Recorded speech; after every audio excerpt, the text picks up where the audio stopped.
Welcome to my YouTube channel എൻ്റെ വഴികൾ. ഏവർക്കും എൻ്റെ വഴികളിലേക്ക് സ്വാഗതം. ഇനിയും എൻ്റെ ചാനൽ സബ്സ്ക്രൈബ് ചെയ്യാത്തവർ സബ്സ്ക്രൈബ് ചെയ്യുക, എൻ്റെ വീഡിയോ ഇഷ്ടമായി ലൈക്ക് ചെയ്യുക, തുടർന്നും എൻ്റെ വീഡിയോകൾ ലഭിക്കുന്നതിന് വേണ്ടി ബെല്ലൈക്കൺ അമർത്തുക. ഇന്ത്യ ഇന്ന് ഇന്ത്യയിലതായിക്കൊണ്ടിരിക്കുന്ന കാഴ്ചയാണ് നമ്മളെന്നല്ല ലോകം മുഴുവനും കണ്ടുകൊണ്ടിരിക്കുന്നത്. സ്വതന്ത്രാനന്തര ഇന്ത്യ ഏറെക്കുറെ ശാന്തമായ അന്തരീക്ഷത്തിലായിരുന്നു കടന്നുപോയിരുന്നതെങ്കിൽ ഇന്ത്യൻ ജനാധിപത്യത്തെ തച്ചുടക്കാനും അതുവഴി ഏതൊരു ജനയും അധികാരം കവർന്നെടുക്കാൻ ശ്രമിക്കുകയും ചെയ്തതിന്റെ ഫലമായിരുന്നു ഇന്ത്യൻ പൗരാണികതയുടെ ശേഷിപ്പായി നിലനിൽക്കേണ്ടിയിരുന്ന ബാബരി മസ്ജിദ് തകർക്കപ്പെട്ടതും 1998 ശേഷം വാജ്പേയി അധികാരത്തിൽ വന്നതും. കാലങ്ങൾക്ക് മുമ്പേ തുടങ്ങിയിരുന്നു ഇന്ത്യയെ സവർണ മലയാളന്മാർക്ക് തീരെഴുതി കൊടുക്കാനുള്ള ഹിന്ദുത്വവാദികളുടെ കുൽസിത ശ്രമങ്ങൾ. അതിനവർ തിരഞ്ഞെടുത്തത് ബ്രിട്ടീഷുകാരുടെ വിഭജന തന്ത്രം തന്നെയായിരുന്നു. വർഗീയതയുടെ വിഷം പുരണ്ട വാളുകൊണ്ട് അവർ വെട്ടിമുറിച്ചത് ഇന്ത്യയുടെ മതേതരത്വത്തിന്റെ ആത്മാവ് തന്നെയായിരുന്നു.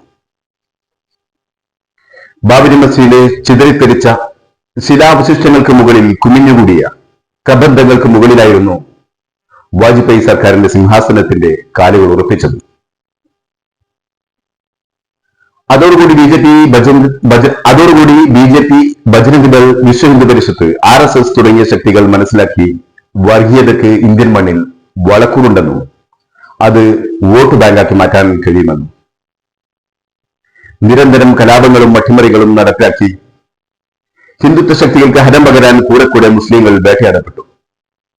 പക്ഷേ ഏത് വർഗീയതക്കും ഒരു കാലം വരെ മാത്രമേ പിടിച്ചു നിൽക്കാനാവുകയുള്ളൂ എന്ന് മനസ്സിലാക്കിയ ഹിന്ദുത്വ ഭീകരർ അവർ കണ്ടെത്തിയ തന്ത്രമായിരുന്നു തെരഞ്ഞെടുപ്പ് സംവിധാനങ്ങളിൽ അധികാരം സന്നിവേശിപ്പിക്കുക എന്നത്.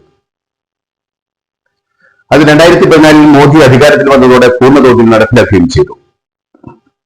അതിനുവേണ്ടി ഘട്ടം ഘട്ടമായി പൊളിച്ചെത്തുകൾ നടത്താൻ മോദിയും കൂട്ടരും മറന്നില്ല. അവസാനം അത് ഇലക്ഷൻ കമ്മീഷനെ തീരുമാനിക്കുന്ന സ്വതന്ത്ര ദേശീയ കാഴ്ചപ്പാടുകളെ തച്ചുടക്കുന്നതിലേക്ക് വരെ എത്തി. തങ്ങളുടെ ഇച്ഛക്കനുസരിച്ച് പ്രവർത്തിക്കുന്ന ഇലക്ഷൻ കമ്മീഷനെ കൊണ്ടുവരുന്നതിന് വേണ്ടി സുപ്രീം കോടതി ഭരണഘടനാ ബെഞ്ചിന്റെ തീരുമാനങ്ങളെ അസാധുവാക്കാൻ വരെ നിയമനിർമ്മാണങ്ങൾ അവർ നടത്തി. തികഞ്ഞ സ്വേച്ഛാധിപത്യത്തിലേക്കും അഴിമതിയിലേക്കും ഇന്ത്യൻ തെരഞ്ഞെടുപ്പ് സംവിധാനത്തെ കൊണ്ടെത്തിക്കുന്നതിൽ ഫാസിസ്റ്റുകൾ വിജയിക്കുകയും ചെയ്തു. ആ നിലയ്ക്ക് ഇന്ത്യൻ ദേശീയതയും ജനാധിപത്യവും ഊർജ്ജസ്വസം വലിക്കുന്ന ഘട്ടത്തിലാണ് രാഹുൽ ഗാന്ധി എന്ന ഒറ്റയാൾ പട്ടാളക്കാരൻ ഒരാറ്റം ബോംബുമായി ജനങ്ങൾക്കിടയിലേക്ക് ഇറങ്ങി വന്നത്. എന്തുകൊണ്ട് രാഹുൽ ഗാന്ധി ഇന്ത്യൻ ജനാധിപത്യത്തിന്റെ ഉയർത്തുനിൽപ്പിന് കാരണക്കാരനാവുന്നു എന്ന് ചോദിച്ചാൽ അതിനുള്ള ക്രിസ്റ്റൽ ക്ലിയറായ മറുപടി ഏഷ്യാനെറ്റിന്റെ സർജിക്കൽ സ്ട്രൈക്ക് എന്ന പരിപാടിയിലൂടെ ഉണ്ണി ബാലകൃഷ്ണൻ നൽകുന്നുണ്ട്. അതൊന്ന് കേൾക്കാം. എവിടെയാണ് ഇന്ത്യ എന്നും എവിടെയാണ് രാഹുൽ ഗാന്ധി എത്തി നിൽക്കുന്നതെന്നും അപ്പോൾ നമുക്ക് മനസ്സിലാക്കാനാകും. ഒരു കാര്യം കൂടി അറിയാമോ? 1989 ബാൽ താക്കറെ എന്ന് പറയുന്ന ശിവസേനയുടെ സ്ഥാപക നേതാവ്, ബാൽ താക്കറെ പറഞ്ഞാൽ മുംബൈ ചലിക്കും, ബാൽ താക്കറെ പറഞ്ഞാൽ മുംബൈ നിശബ്ദമാകും. അത്ര കരുത്തനായ ബാൽ താക്കറയെ വോട്ടവകാശം നിഷേധിച്ച് തെരഞ്ഞെടുപ്പ് പ്രക്രിയയിൽ നിന്ന് 6 വർഷത്തേക്ക് പുറത്താക്കിയിട്ടുണ്ട് ഇന്ത്യയുടെ തെരഞ്ഞെടുപ്പ് കമ്മീഷൻ എന്ന് പറയുന്നത്. കരുത്തനായ ബാൽ താക്കറയുടെ മൂക്ക് ചെത്തി മൂലക്കിരുത്തിയ ഇന്ത്യൻ തെരഞ്ഞെടുപ്പ് കമ്മീഷനെ കുറിച്ചാണ് ഇപ്പോൾ അതിശക്തമായ ചില ആരോപണങ്ങൾ ഉണ്ടായിരിക്കുന്നത്. അതാണ് വിഷയം. ഇലക്ഷൻ കമ്മീഷൻ ഭരണകൂടത്തിന്റെ ഇഷ്ടത്തിന് മാത്രം പ്രവർത്തിക്കുന്ന ഭാവിയായി മാറി. അതിന്റെ സുതാര്യത നഷ്ടപ്പെട്ടു. അവിടെയാണ് രാഹുൽ ഗാന്ധി ഉയർത്തിയ ചോദ്യങ്ങൾക്ക് പ്രസക്തി ഉണ്ടാകുന്നത്. ആ ചോദ്യം തന്നെയാണ് ജനാധിപത്യ വിശ്വാസികൾ ചോദിച്ചുകൊണ്ടേ ഇരിക്കേണ്ടത്. ഇന്ന് നമ്മൾ കണ്ടത് എന്താണ്? 300ഓളം MP-മാർ, 300ഓളം ലോക്സഭാ അംഗങ്ങൾ രാജ്യ തലസ്ഥാനമായ ഡൽഹിയിലെ തെരഞ്ഞെടുപ്പ് കമ്മീഷന്റെ ആസ്ഥാനത്തേക്ക് മാർച്ച് ചെയ്യുന്നതാണ് നമ്മൾ കണ്ടത്. എന്തായിരുന്നു അവർ പറഞ്ഞത്? ഇന്ത്യൻ തെരഞ്ഞെടുപ്പ് കമ്മീഷന്റെ വിശ്വാസ്യത നഷ്ടമായിരിക്കുന്നു എന്നാണ് അവർ പറഞ്ഞത്. 300 MP-മാർ എന്ന് പറയുന്നത് ചെറിയൊരു സംഖ്യയല്ല കേട്ടോ. അവർ ഏതാണ്ട് 40-45% വോട്ടർമാരെ പ്രതിനിധീകരിക്കുന്ന ആളുകളാണ്. അപ്പോൾ ഇന്ത്യൻ ജനതയിൽ ഏതാണ്ട് പകുതിയോളം ആളുകൾക്ക് ഇന്ത്യൻ തെരഞ്ഞെടുപ്പ് സംവിധാനത്തിൽ വിശ്വാസ്യത നഷ്ടമായിരിക്കുന്നു എന്നാണ് അവർ പ്രഖ്യാപിച്ചിരിക്കുന്നത്. അത് തെറ്റില്ല സാറേ. തെരഞ്ഞെടുപ്പിലെ കൃത്രിമങ്ങൾ നടന്നില്ലായിരുന്നുവെങ്കിൽ 70-75% ജനതയുടെ പ്രതിനിധികളാവേണ്ടവരായിരുന്നു ഇവർ. എന്ത് എന്തുകൊണ്ടാണ് ഇങ്ങനെ ഒരു സാഹചര്യം ഉണ്ടായത്? ഇത് ഇന്നോ ഇന്നലെയോ സംജാതമായ സാഹചര്യമില്ല.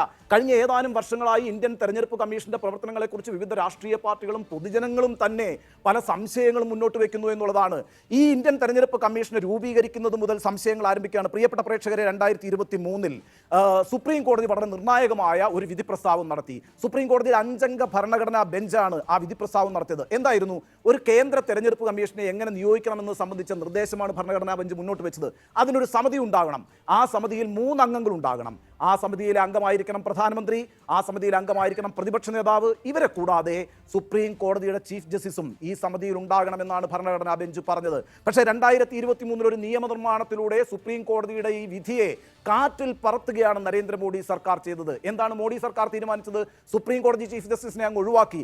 പകരം പ്രധാനമന്ത്രി, പ്രതിപക്ഷ നേതാവ്, പിന്നെ പ്രധാനമന്ത്രി നിർദ്ദേശിക്കുന്ന ഒരു ക്യാബിനറ്റ് മന്ത്രി എന്ന നിലയ്ക്ക് അതിന്റെ ഘടനയെ മാറ്റി. ആ ക്യാബിനറ്റ് മന്ത്രി നമുക്ക് ഊഹിക്കാവുന്നത് പോലെ അമിത്ഷാ ആയിരുന്നു. അതായത് നരേന്ദ്രമോദി, അമിത്ഷാ, രാഹുൽ ഗാന്ധി ഈ 3 പേർ ചേർന്നിരുന്നുകൊണ്ട് കേന്ദ്ര തെരഞ്ഞെടുപ്പ് കമ്മീഷനെ നിയമിക്കും. അങ്ങനെ നിയമിക്കുമ്പോൾ ഈ പറയുന്ന രാഹുൽ ഗാന്ധിയുടെ ശബ്ദത്തിന് എന്താണ് വില? ആ ഒറ്റ വോട്ട് കൊണ്ട് മറുവശത്ത് 2 വോട്ടാണുള്ളത്. സ്വാഭാവികമായും മറുവശം തീരുമാനിക്കുന്ന, അതായത് ഭരണപക്ഷം തീരുമാനിക്കുന്ന ആൾ കേന്ദ്ര തെരഞ്ഞെടുപ്പ് കമ്മീഷണറാകും, കേന്ദ്ര തെരഞ്ഞെടുപ്പ് മുഖ്യ കമ്മീഷണറാകും. ഈ രീതിയിൽ കേന്ദ്ര തെരഞ്ഞെടുപ്പ് കമ്മീഷനെ രൂപീകരിക്കുന്ന ഘട്ടം മുതൽ തന്നെ സർക്കാരിന്റെ പിടി മുറുക്കുന്നതാണ് നമ്മൾ കണ്ടത്. എന്താണ് സർക്കാരിൻ്റെ ഒരു തെരഞ്ഞെടുപ്പ് കമ്മീഷന്റെ നിർമ്മാണത്തിൽ അതിനെ രൂപീകരിക്കുന്നതിൽ പ്രത്യേകമായ താല്പര്യമുള്ളത്? ആ താല്പര്യം ശരിയല്ലല്ലോ. സ്വതന്ത്രമായി പ്രവർത്തിക്കേണ്ട ഒരു തെരഞ്ഞെടുപ്പ് കമ്മീഷനെ തീരുമാനിക്കാൻ ഞങ്ങൾക്ക് പൂർണ്ണമായ അധികാരം വേണമെന്നൊരു കേന്ദ്ര സർക്കാർ തീരുമാനിക്കുന്നതിൽ തന്നെ പ്രശ്നങ്ങൾ ആരംഭിക്കുകയാണ് ചെയ്തത്. പിന്നീട് നമ്മൾ മനസ്സിലാക്കേണ്ടത് 2 വിപ്ലവകരമായ രാജികൾ മോഡിയുടെ ഭരണകാലത്ത് ഈ പറയുന്ന തെരഞ്ഞെടുപ്പ് കമ്മീഷൻ ഉണ്ടായിട്ടുണ്ട്. ഒരു തെരഞ്ഞെടുപ്പ് കമ്മീഷണർ, അദ്ദേഹത്തിന്റെ പേര് അശോക് ലവാസ എന്നാണ്, അദ്ദേഹം രാജിവെച്ചു പോയി. എന്തായിരുന്നു കാരണം? 2019 ലോക്സഭാ തെരഞ്ഞെടുപ്പിൽ പ്രധാനമന്ത്രിയായിരുന്ന നരേന്ദ്രമോദി നടത്തിയ 2 പ്രസംഗങ്ങൾ വിദ്വേഷ പ്രസംഗങ്ങളാണെന്നും അതുകൊണ്ട് പ്രധാനമന്ത്രി നരേന്ദ്രമോദിക്കെതിരെ നടപടിയെടുക്കണമെന്നും ആവശ്യപ്പെട്ട തെരഞ്ഞെടുപ്പ് കമ്മീഷണറായിരുന്നു അശോക് ലവാസ. അദ്ദേഹം പറഞ്ഞു, വയനാട്ടിൽ രാഹുൽ ഗാന്ധി മത്സരിക്കാൻ വരുന്നത് അവിടെ ഭൂരിപക്ഷം ന്യൂനപക്ഷമായതുകൊണ്ടാണെന്ന നരേന്ദ്രമോദിയുടെ പ്രസംഗം, അതായത് മുസ്ലിം ഭൂരിപക്ഷം അവിടെ ഉള്ളതുകൊണ്ടാണ് വയനാട്ടിലേക്ക് രാഹുൽ ഗാന്ധി മത്സരിക്കാൻ വരുന്നത് എന്ന് പറയുന്ന നരേന്ദ്രമോദിയുടെ പ്രസംഗം മതസ്പർദ്ധ വളർത്തുന്നതാണെന്ന് അശോക് ലവാസ ചൂണ്ടിക്കാട്ടി. എന്ന് മാത്രമല്ല, ബീഹാറിൽ പോയി നരേന്ദ്രമോദി ഒരു പ്രസംഗം നടത്തിയിട്ടുണ്ട്. പുൽവാമ, ബാലക്കോട്ടിന് ശേഷം അവിടെ വീരമൃത്യു വരിച്ച സൈനികരുടെ പേരിൽ വോട്ട് ചോദിച്ചു നരേന്ദ്രമോദി. ഇത് രണ്ടും തെറ്റാണ് എന്ന് അശോക് ലവാസ ചൂണ്ടിക്കാണിച്ചു. അതിനെതിരെ നടപടി ഉണ്ടാകണമെന്ന് പറഞ്ഞു. പക്ഷേ ഒരു നടപടിയും തെരഞ്ഞെടുപ്പ് കമ്മീഷൻ നരേന്ദ്രമോദിക്കെതിരെ എടുത്തില്ല. പക്ഷേ നരേന്ദ്രമോദി അശോക് ലവാസയ്ക്കെതിരെ നിരന്തരം നടപടികൾ എടുത്തു.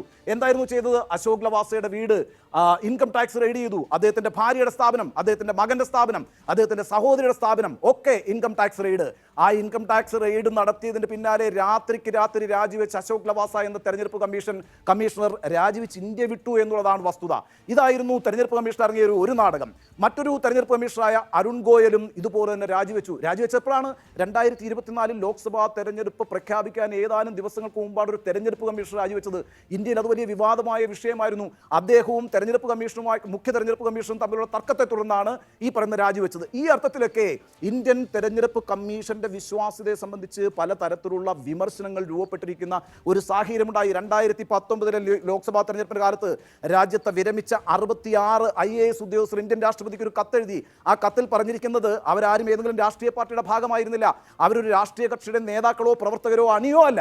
എന്നിട്ട് കൂടി അവർ പറഞ്ഞു, രാഷ്ട്രപതിയോട് പറഞ്ഞു, ഇന്ത്യൻ തെരഞ്ഞെടുപ്പ് കമ്മീഷന്റെ പ്രവർത്തനങ്ങൾ ഒട്ടും തന്നെ സുതാര്യമല്ല എന്ന്.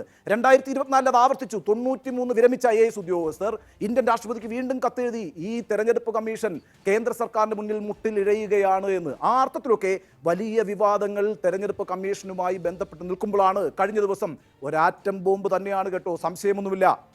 രാഹുൽ ഗാന്ധി പൊട്ടിച്ചിരിക്കുന്ന ഒരു ആറ്റം ബോംബാണ്. ഇന്ത്യൻ ജനാധിപത്യ ശുദ്ധീകരണ പ്രക്രിയയുടെ തുടക്കമാകാൻ പറ്റുന്ന ഒരു വലിയ വാർത്തയാണ് യഥാർത്ഥത്തിൽ രാഹുൽ ഗാന്ധി പുറത്തേക്ക് വിട്ടിരിക്കുന്നത്. രാഹുൽ ഗാന്ധിയെ കോൺഗ്രസ് നേതാവായി മാത്രം കാണരുത്.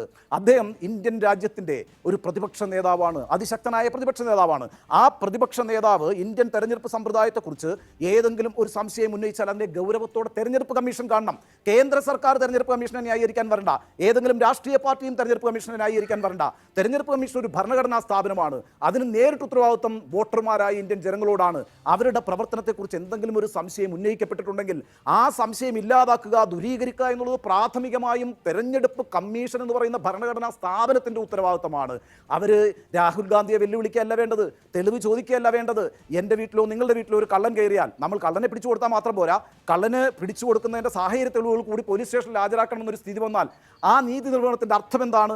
ആ അർത്ഥത്തിൽ രാഹുൽ ഗാന്ധിയോട് ഇപ്പോൾ കേന്ദ്ര തെരഞ്ഞെടുപ്പ് കമ്മീഷൻ സ്വീകരിച്ചിരിക്കുന്ന സമീപനം ശരിയല്ല. അദ്ദേഹം പറഞ്ഞതെന്താണ്? മഹാദേവപുര എന്ന് പറയുന്ന ബാംഗ്ലൂരിലെ ഒരു കോൺസ്റ്റിറ്റ്യുവൻസിയിൽ 1,250,000 വോട്ടുകളാണ് കേട്ടോ വ്യാജമായി പോൾ ചെയ്യപ്പെട്ടിരിക്കുന്നത്.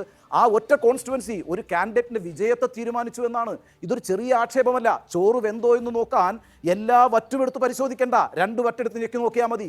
ഇന്ത്യൻ രാഷ്ട്രീയത്തിൽ ഏതെങ്കിലുമൊക്കെ തരത്തിലുള്ള അട്ടിമറികൾ തെരഞ്ഞെടുപ്പ് രംഗത്ത് നടക്കുന്നുണ്ടോ എന്നൊരു പരിശോധന നടത്തുന്നതിന്റെ ഭാഗമായിട്ട് ഒരു കോൺസ്റ്റിറ്റ്യുവൻസിയെ ടെസ്റ്റ് ഡോസ് ആയിട്ട് എടുക്കുന്നു. അവിടെ കണ്ടെത്തിയത് 1,250,000 ബോഗസ് വോട്ടുകളാണ്. ആ അർത്ഥത്തിൽ രാഹുൽ ഗാന്ധി മുന്നോട്ട് വെച്ചിരിക്കുന്നത് വളരെ പ്രധാനപ്പെട്ട ഒരു വിഷയമാണ്. അവിടെ നിങ്ങൾ തെളിവ് തരൂ, നിങ്ങൾ സത്യവാങ്മൂലം തരൂ എന്ന് പറയുന്നത് ശരിയായ നടപടിയല്ല. കാരണം ഈ ഭരണഘടനാ സ്ഥാപനമായ തെരഞ്ഞെടുപ്പ് കമ്മീഷന്റെ ഉത്തരവാദിത്വം ഈ ജനാധിപത്യ പ്രക്രിയ സുതാര്യമായി, നിഷ്പക്ഷമായി, നീതിപൂർവമായി നടക്കുന്നു എന്ന് ഉറപ്പാക്കുക എന്നുള്ളതാണ്. അത് രാഹുൽ ഗാന്ധി എന്നല്ല, ഏതൊരു ഇന്ത്യൻ വോട്ടർ ഒരു സംശയം ഉന്നയിച്ചാലും നിങ്ങൾക്ക് അതിനകത്ത് മറുപടി പറയാൻ ബാധ്യതയുണ്ട്. ആ സംശയം ദൂരീകരിച്ചുകൊണ്ട് നിങ്ങളുടെ കൈകൾ ശുദ്ധമാണ് എന്ന് പ്രഖ്യാപിക്കാനുള്ള ബാധ്യതയുണ്ട്. പ്രിയപ്പെട്ട പ്രേക്ഷകരെ, 2002 ഇന്ത്യൻ തെരഞ്ഞെടുപ്പിന്റെ സുവർണ്ണ ജൂബിലി ആഘോഷിക്കുന്ന വർഷം KR നാരായണൻ എന്ന് പറഞ്ഞ ഇന്ത്യൻ രാഷ്ട്രപതി ഒരു പബ്ലിക് സർവേയെ കോട്ട് ചെയ്തുകൊണ്ട് നടത്തിയ പ്രസംഗത്തിൽ പറയുന്നത് രാജ്യത്തെ ഏറ്റവും വിശ്വാസ്യതയുള്ള സ്ഥാപനം എന്ന് പറയുന്നത് തെരഞ്ഞെടുപ്പ് കമ്മീഷനാണ് എന്നാണ്. ബ്യൂറോക്രസിയേക്കാൾ, എക്സിക്യൂട്ടീവിനേക്കാൾ, ജുഡീഷ്യറിയേക്കാൾ ഇന്ത്യൻ ജനത വിശ്വസിക്കുന്ന സ്ഥാപനം എന്ന് പറയുന്നത് തെരഞ്ഞെടുപ്പ് കമ്മീഷനായിരുന്നു. ഒരു പബ്ലിക് സർവേയുടെ കണ്ടെത്തലാണ് ഞാൻ ഈ പറഞ്ഞത്. എന്നാൽ 2024 ശേഷം ലോക് നീതി CSDS എന്ന് പറയുന്ന രാജ്യത്തെ ഒരു പ്രധാനപ്പെട്ട ഏജൻസി നടത്തിയ സർവേയിൽ തെരഞ്ഞെടുപ്പ് കമ്മീഷന്റെ വിശ്വാസ്യത എന്ന് പറയുന്നത് അമ്പേ കൂപ്പുകുത്തിയിരിക്കുകയാണ്, മൂക്കുകുത്തി നിലംപതിച്ചിരിക്കുകയാണ്. എത്രയാണ് വിശ്വാസ്യത എന്നറിയാവോ? 4 ൽ 3 പേരും ഈ തെരഞ്ഞെടുപ്പ് കമ്മീഷനിൽ വിശ്വാസമില്ല എന്ന് പറയുന്ന ഒരു സാഹചര്യം ഉണ്ടായിരിക്കുന്നു. ഒരു ക്രെഡിബിളായ ഏജൻസി നടത്തിയ പബ്ലിക് ഒപ്പീനിയൻ സർവേയുടെ കണ്ടെത്തലാണ് ഞാൻ പറയുന്നത്. 2024 ശേഷം ഈ രാജ്യത്തെ തെരഞ്ഞെടുപ്പ് കമ്മീഷനിൽ ഭൂരിഭാഗം ജനങ്ങൾക്കും വോട്ടർമാർക്കും യാതൊരു വിശ്വാസവും ഇല്ലാതിരിക്കുന്നു എന്നൊരു കണ്ടെത്തലുണ്ട്. ആ സാഹചര്യത്തിലാണ് മഹാദേവപുര പോലെ ഒരു വിഷയം എടുത്തു വെച്ചുകൊണ്ട് മഹാരാഷ്ട്രയിലെ കഴിഞ്ഞ നിയമസഭാ തെരഞ്ഞെടുപ്പിൽ അധികമായി വോട്ടർ ചേർക്കപ്പെട്ടതിനെക്കുറിച്ചുള്ള വിഷയം എടുത്തു വെച്ചുകൊണ്ട് EVM-ലെ വോട്ടിന്റെ കണക്കും വോട്ട് ചെയ്തവരുടെ യഥാർത്ഥ കണക്കും ടാലിയാകാതിരിക്കുന്ന സാഹചര്യം ചൂണ്ടിക്കാണിച്ചുകൊണ്ട് വളരെ പെട്ടെന്ന് ഈ വോട്ടിംഗ് ശതമാനത്തിൽ വലിയ വർധനയുണ്ടാകുന്ന സാഹചര്യം ചൂണ്ടിക്കാണിച്ചുകൊണ്ട് പല തരത്തിലുള്ള വിമർശനങ്ങൾ ഇന്ത്യൻ തെരഞ്ഞെടുപ്പ് കമ്മീഷൻ നേരിട്ടുകൊണ്ടിരിക്കുന്നത്. ആ വിഷയങ്ങൾ അഡ്രസ്സ് ചെയ്യാൻ ഒരു ഭരണഘടനാ സ്ഥാപനം എന്നുള്ള നിലയ്ക്ക് തെരഞ്ഞെടുപ്പ് കമ്മീഷന് ബാധ്യതയുണ്ട്. അത് നിർവഹിക്കാൻ തെരഞ്ഞെടുപ്പ് കമ്മീഷൻ മുന്നോട്ട് വരിക തന്നെ വേണം. അതിന് പകരം തൊടുന്യായങ്ങൾ പറഞ്ഞ് ഒളിച്ച് കളിക്കുകയല്ല വേണ്ടത്. ഇപ്പോൾ യഥാർത്ഥത്തിൽ സംഭവിച്ചുകൊണ്ടിരിക്കുന്നത് അതാണ്. രാഹുൽ ഗാന്ധിയോട് തെരഞ്ഞെടുപ്പ് കമ്മീഷൻ ആവശ്യപ്പെടുന്നത് സത്യവാങ്മൂലം തരാനാണ്. അതിൻ്റെ ഒന്നും ആവശ്യമില്ല. നിങ്ങളുടെ കൈകൾ ശുദ്ധമാണെങ്കിൽ നിങ്ങൾ ഈ വിഷയം ഏറ്റെടുക്കണം. ഇവിടെ കക്ഷി രാഷ്ട്രീയമില്ലാതെ തന്നെ ജനങ്ങൾ ഒന്നിച്ച് ചിന്തിക്കേണ്ട ഒരു കാര്യം, ഞാനും നിങ്ങളും രാവിലെ 6 മണിക്കും 7 മണിക്കും പോയി ക്യൂ നിന്ന് വോട്ട് ചെയ്യുമ്പോൾ ആ വോട്ടിനൊരു വിലയുണ്ട്. ആ വോട്ടെന്ന് പറയുന്നത് എൻ്റെയും നിങ്ങളുടെയും അഭിപ്രായമാണ്. ആ അഭിപ്രായത്തിൻ്റെ അടിസ്ഥാനത്തിലായിരിക്കണം ജനാധിപത്യം പ്രവർത്തിക്കേണ്ടത്. ആ അഭിപ്രായത്തിൻ്റെയും നിലപാടിൻ്റെയും അടിസ്ഥാനത്തിലായിരിക്കണം ജനാധിപത്യ വ്യവസ്ഥയിൽ ഒരു സർക്കാർ ഉണ്ടാവേണ്ടത്. ആ സർക്കാർ ഉണ്ടാകുന്ന പ്രക്രിയ അങ്ങേയറ്റം സുതാര്യമായിരിക്കണം. ഞാൻ BJP കാരനാണോ കോൺഗ്രസ്സുകാരനാണോ CPM കാരനാണോ എന്നതല്ല ഇവിടുത്തെ വിഷയം. മറിച്ച് ഞാൻ ചെയ്യുന്ന വോട്ട് ശരിയായ നിലയ്ക്ക് കൗണ്ട് ചെയ്യപ്പെടുന്നുണ്ടോ, ആ വോട്ട് രേഖപ്പെടുത്തലിലൂടെ ഈ രാജ്യത്തെ ജനാധിപത്യ സമ്പ്രദായം സുതാര്യമായി നിലനിൽക്കുന്നുണ്ടോ, അതോ ഞാൻ വഞ്ചിക്കപ്പെടുകയാണോ എന്നൊരു ചോദ്യമാണ് ഉന്നയിക്കപ്പെട്ടിരിക്കുന്നത്. ആ ചോദ്യത്തെ അഡ്രസ്സ് ചെയ്യാൻ ഭരണഘടനാ സ്ഥാപനം എന്ന നിലയ്ക്ക് തെരഞ്ഞെടുപ്പ് കമ്മീഷൻ ഉത്തരവാദിത്വമുണ്ട്. അതിൽ നിന്ന് തെരഞ്ഞെടുപ്പ് കമ്മീഷൻ പുറകോട്ട് പോയിക്കൂടാ. അങ്ങനെ നിങ്ങൾ പുറകോട്ട് പോകുന്ന പക്ഷം നിങ്ങളെക്കുറിച്ചുള്ള സംശയം പൊതുസമൂഹത്തിന് വർദ്ധിക്കുകയാണ് ചെയ്യുക. ആ സാഹചര്യം തെരഞ്ഞെടുപ്പ് കമ്മീഷൻ ഒഴിവാക്കണം എന്നാണ് സർജിക്കൽ സ്ട്രൈക്കിന്റെ അഭിപ്രായം. ഒരു കാര്യം അക്ഷന്തവ്യമായി പറയട്ടെ, ഇന്ത്യൻ തെരഞ്ഞെടുപ്പ് സമ്പ്രദായവും ഇന്ത്യൻ തെരഞ്ഞെടുപ്പ് കമ്മീഷനും സംശയത്തിന്റെ നിഴലിലായിരിക്കുന്നു എന്ന കാര്യത്തിൽ സർജിക്കൽ സ്ട്രൈക്കിന് ഒരു സംശയവുമില്ല എന്നാണ് ഞങ്ങളുടെ നിലപാട് ഈ വിഷയത്തിൽ. ഇതിലും വ്യക്തവും കൃത്യതയുമാർന്ന ഒരു വിവരണം ഈ വിഷയത്തിൽ ഇനി നൽകാനില്ല എന്നതാണ് സത്യം.